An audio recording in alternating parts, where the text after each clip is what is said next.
This is the Breakfast Leadership Podcast. Boundaries or burnout, you make the choice. Here's your host, Michael Levitt.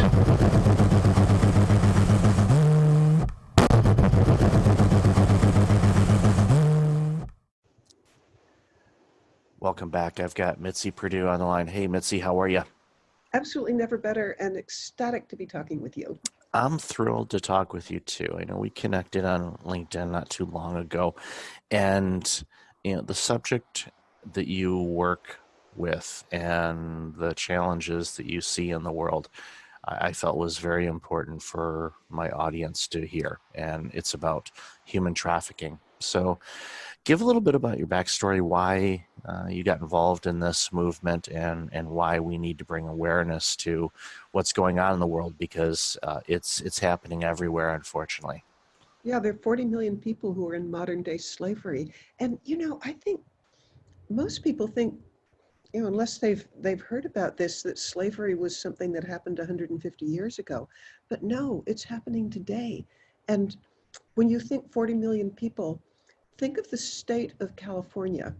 That population, every man, woman, and child, if you put them all together, that's 40 million.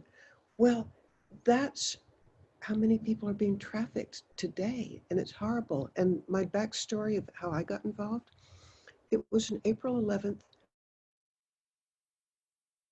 a lecture, and the speaker, his name was Paul Hutchinson, he was talking about rescuing children. And, up until that point, I had always thought that prostitution was sort of like it glamorized in the movies, like Pretty Woman, there was this happy woman who was a prostitute. But no, it's so different. It's unbelievable.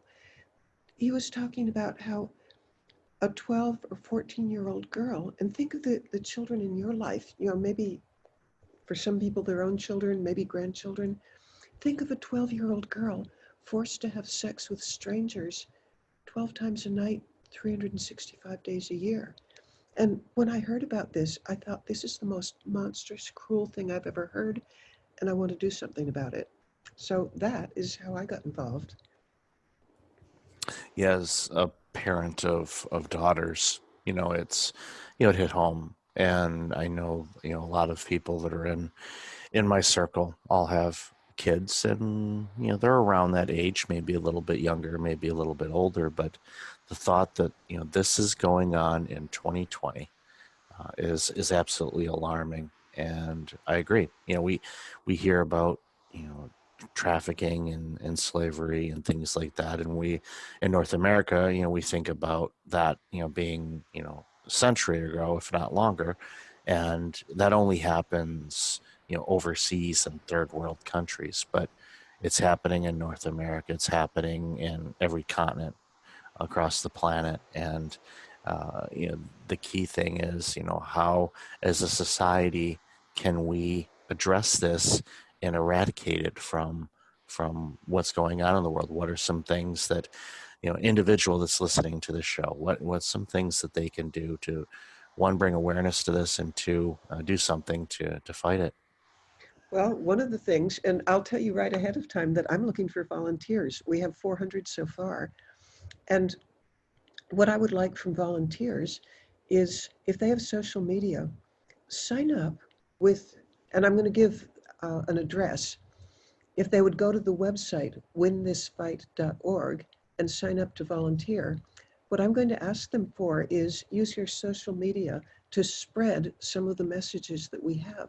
And we have some top flight, amazing, skilled social media experts who will give you messages about awareness or what to do if you see trafficking or how to prevent it. Anybody who signs up with us, we'll give them, the easiest thing is just send out to your social media friends. But then on top of that, if you have a particular skill like accounting or legal or speaking, whatever, we will do everything that we can to match your interests and skills and time availability with the tasks that need doing. I'll definitely have that information in the show notes for sure, to have that in there. So, what are some, obviously besides social media and, bringing the awareness to it, how are how are these people being, the people that are involved in this and running these types of organizations that are, doing human trafficking, how do they get caught? What are some things that, that the public could be aware of or look for as potential tips of, okay, there might be something going on in my neighborhood or my region about this? Because I sense that, the victims that are trapped in these situations often don't get opportunities to, yell and scream and bring awareness to this because, a fear of their lives or a variety of other challenges. Yeah, this was something that was really amazing to me as I got deeper into it. WinThisFight.org, that's the organization that I run, WinThisFight.org. Our purpose is to raise funds for other organizations. We don't do any of the rescue or rehabilitation or prevention ourselves. We raise funds for the organizations that are doing it. But you asked the question, what should you look for? Now, there's an organization, it's it's out of Washington, D.C., but it's called Polaris, and they have a list of 21 things to look for. And one of the things that they emphasize is one sign alone probably isn't enough. It takes like no, two or three red flags. But the kinds of red flags you might see, supposing you're, I don't know, in a bus station or an airport, and you see maybe an older man. It even could be an older woman. Older meaning older than the child that they're looking at. And the child meaning like 12, 14, or could be 18, but whatever. Maybe they're dressed wrong for the season. Maybe they're looking just really anxious and nervous. Uh, there are certain tattoos that you can look for. There are red flags, but one alone isn't enough to be sure that it's trafficking. But if you see things, do you remember the phrase a spidey sense? That is your Spider-Man sense, where you just sense something's wrong. Yes, so definitely. Okay, if you sense something's wrong, talk with one of law enforcement who's nearby and just say, keep an eye on that. And they're trained to do it. But what I really wish you'd do is come to my website, winthisfight.org, and we list the 21 red flags. Yeah, that's something I definitely encourage everyone And listening to do because oftentimes, yeah, we go through our daily lives and we look at something and we may not think anything's out of the ordinary, but if it raises a red flag, you can look at it and then um, and just, like for example, if you see somebody, you kind of already mentioned it, you see somebody at the airport and for some reason there's a big age difference and the interaction between the individuals are not what you would see as being normal, you know instead of going over there and being a police officer, basically notify airport security or notify somebody just to inquire, and they could do a little bit of digging and asking some questions. I'll be honest with you, if someone reached out to me and said, okay, I'm with my with one of my daughters, and they I'd actually, for me, I wouldn't be offended by them asking a question. I love that. I love that approach. And by the way, one of the things that I think just about everybody agrees on is if you see something, yeah, do tell somebody who can do something about it. But they're almost, a really important piece of advice is don't do anything yourself. They recommend that you don't go up to the person and ask questions. And the reason why is you may be putting the the victim in even more danger. So they recommend tell somebody who's trained to deal with it because we as civilians might make things worse. And something else that I have learned, the people who are being trafficked, they're almost always in a state of fear. They're afraid of a beating. They're afraid maybe their kid brother's going to be killed. They've been brainwashed to tell people who inquire, oh, I'm fine. Everything's wonderful. I love my job. I mean, even in the case of a woman who's being prostituted, she will tell her John, "Oh, I love my job. I'm so lucky." While in fact, she's in terror of being beaten up if she doesn't say that. And I wanted to mention how it is that winthisfight.org is raising money for other organizations, and we do it through auctions. We have an arrangement with one of the major auction houses in New York, where if you have a very, very high value item, and guess what? We're talking about $1 million.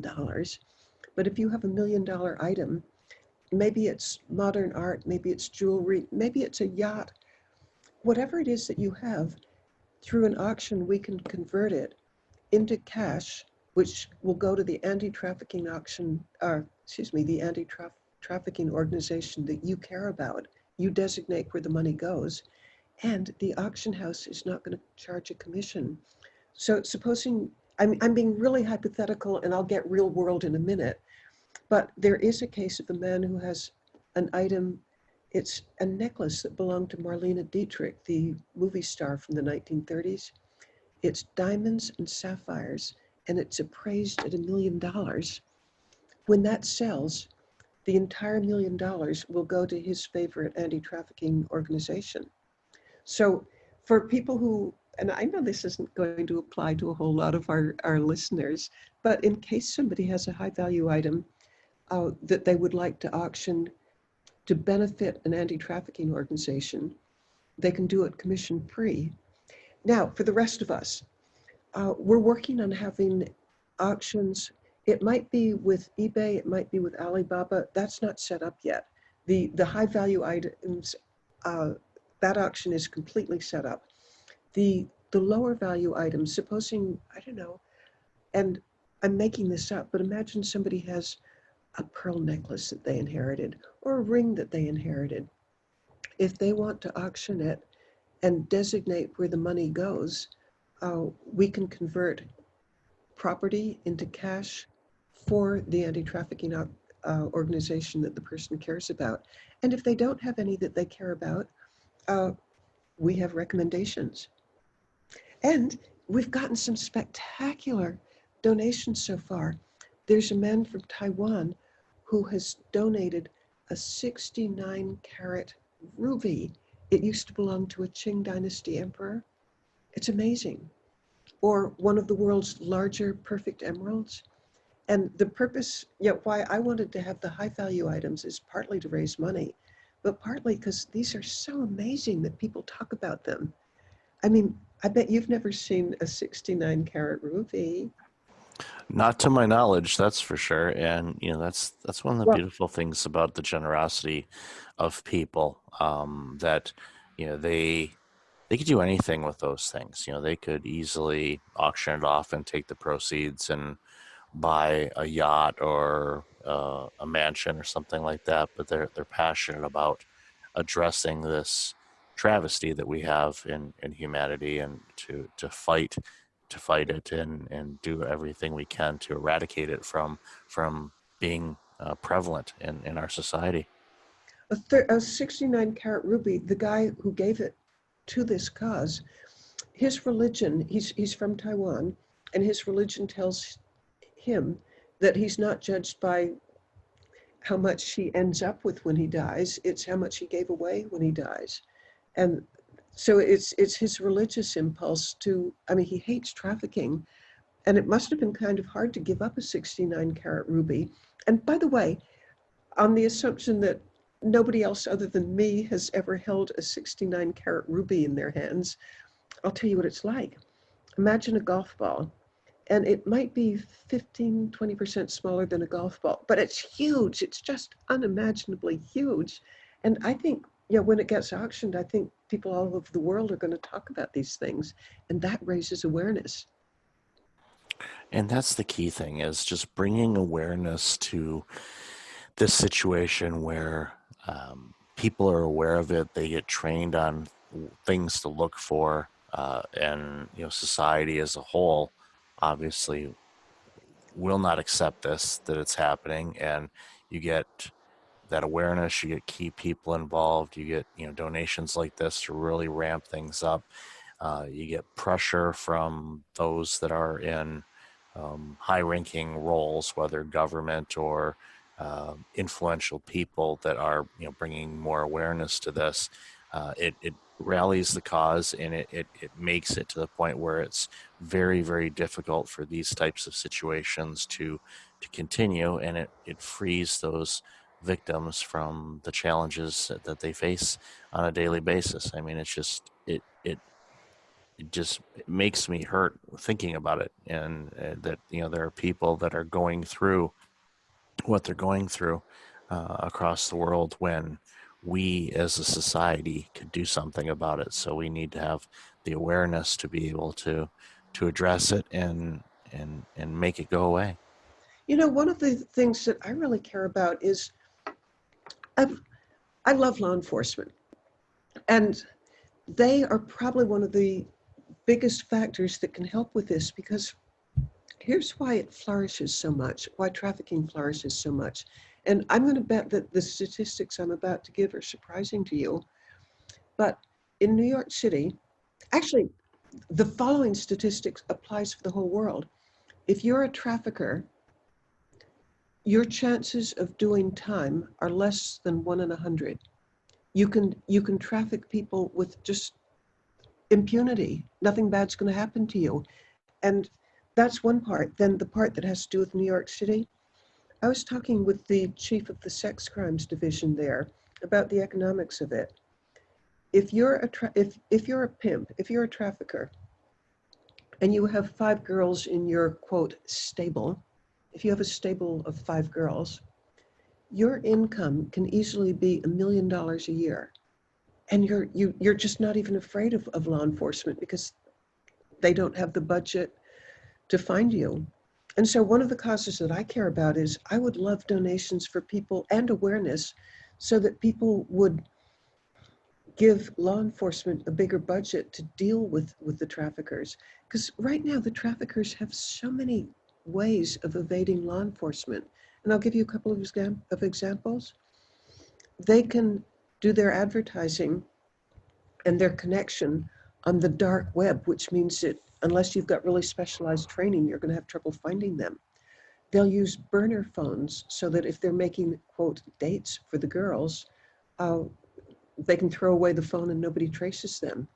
Or another thing that they'll do, they'll make sure that the girl, or it could be a boy, but probably 99 to 1, it's going to be a girl. With the girls, when the girls make an appointment, they'll do it on their phone, so that possibly law enforcement might find the girl, but they're not going to find the perpetrator.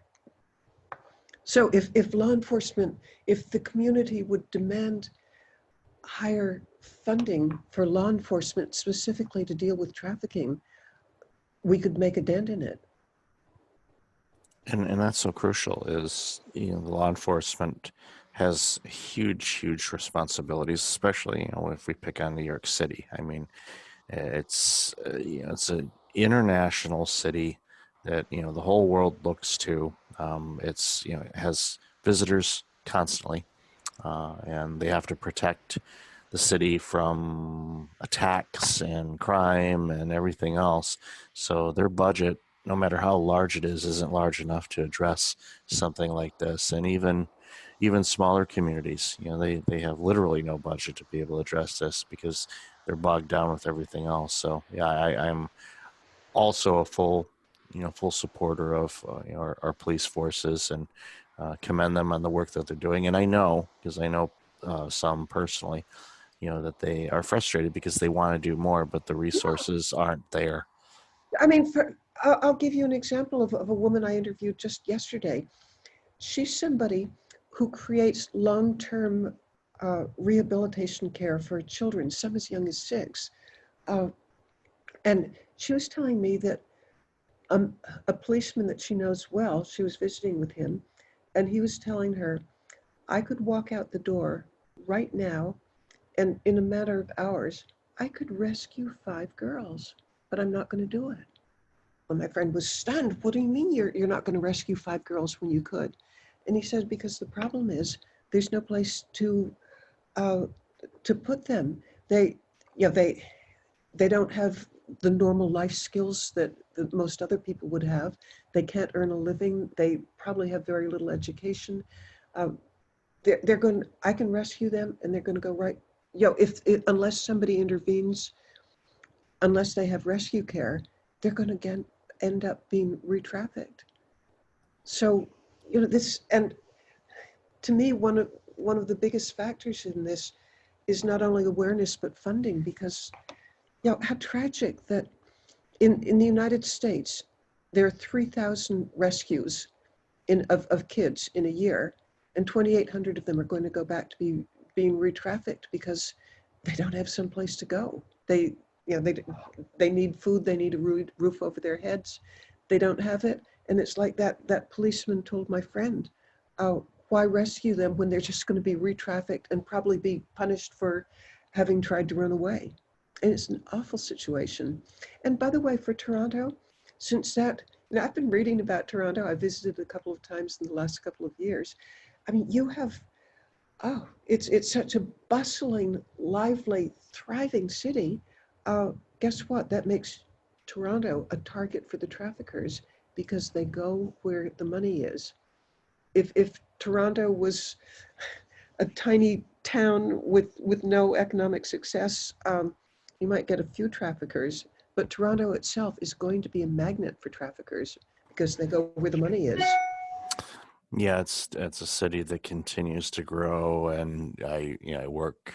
My office is in the downtown core, and when I'm in any of the high-rise buildings, I can look around the skyline of the city, and at any given time, I can see it at minimum a dozen construction cranes building basically 20-story condo buildings. So there's just a ton of people moving in, and the economics are going well. So I agree. That's definitely an alarming thought, and hopefully those in power in the city that listen to the show are on top of this and start planning for it if they're not already to address it, because you can prevent it if you know it's coming, and you can take steps to make these things happen. So Well, again, anybody who has a high value auction item, let me know, and it can be designated to help the uh, law enforcement in Toronto. I mean, whoever makes a donation, they get to say where it goes. Because I'm entirely in business. I'm not making a penny in this, by the way, but my entire purpose is to raise funds for organizations that are doing something about trafficking. And oh, would I like to direct funds towards law enforcement. I highly encourage everybody to really reflect on that and take a look at that, because the impact that your donation will have makes this world better for everything. It's a legacy thing. The fact that you made a contribution to help eradicate this horrible situation. That's one of the greatest things someone can do, is to make the world a better place by donating something that can really make a big impact. So, Mitzi, I've loved our conversation today, and we're again go ahead and give those links again for where people can find you and talk about helping out the cause. Oh, I'd love it if they would, because there are people suffering and we have the ability to ease that suffering. Awesome. So, thank you again for being on the show, and I really appreciate you and the work that you're doing on this. Well, it was a joy being on. Thank you so much, Michael. Thank you. Hey, it's Michael again. Thank you for listening to the podcast. I really appreciate it. If you're like many people, you're dealing with some significant stress and possibly approaching burnout. I know how you feel. In 2009, my burnout led to a year of worst case scenarios. I do not want that to happen to you. If you go to breakfastleadership.com, you can register for a free webinar on burnout prevention, as well as get a free checklist to have successful mornings. Start off each day the right way. Again, that's at breakfastleadership.com. Also, since you are a loyal podcast listener, I'm asking you to like, rate, and review my podcast on iTunes. I look at all the reviews and appreciate your comments, and it helps other potential listeners discover the content I have on the show. I appreciate you, and thanks again for listening.